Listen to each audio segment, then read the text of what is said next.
The alchemist part 7।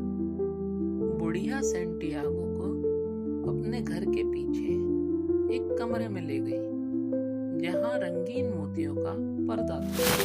कमरे में सिर्फ एक छोटी सी मेज, 2 कुर्सियां और एक तस्वीर थी, सेक्रेड हार्ट ऑफ जीसस की। फिर वो बुढ़िया कुर्सी पर बैठ गई और उसने सैंटियागो से बैठने को कहा। फिर उसने उसके दोनों हाथ अपने हाथों में ले लिए और चुपचाप प्रार्थना करने लगी।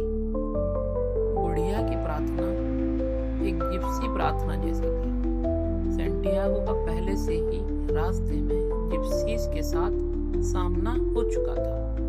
वो भी सफर करते हैं, लेकिन उनके पास भेड़ बकरियां नहीं होती। लोग कहते हैं कि जिप्सीज अपनी जिंदगी दूसरों को ठगते हुए गुजारते हैं, और ये भी कहा जाता है जिप्सीज शैतान के साथ सौदा करते हैं। कहते हैं जिप्सीज बच्चों को उठा ले जाते हैं और अपने छुपे हुए ठिकानों पर उन्हें गुलाम बना देते हैं।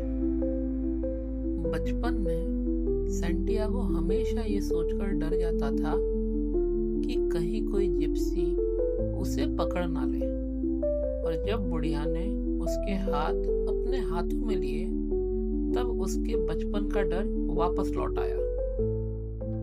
लेकिन अपने आप को तसल्ली देने की कोशिश करते हुए उसने सोचा, बुढ़िया के पास तो सेक्रेड हार्ट ऑफ जीसस की तस्वीर है। वो नहीं चाहता था कि उसके हाथ कांपने लगे, जिससे बुढ़िया को उसके डर का पता चल जाए। सैंटियागो ने चुपचाप अपने दिल ही दिल में आर फादर की प्रार्थना करनी शुरू की।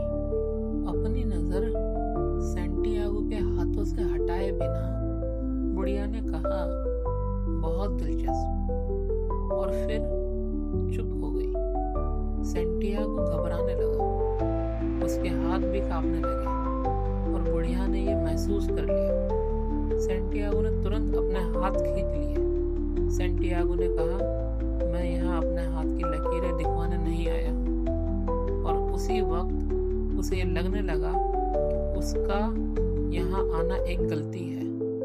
फिर एक पल के लिए उसने सोचा कि बेहतर होगा अगर वो बुढ़िया को पैसे देकर वहां से चला जाए। शायद वो अपने सपने को जरूरत से ज्यादा ही अहमियत दे रहा है।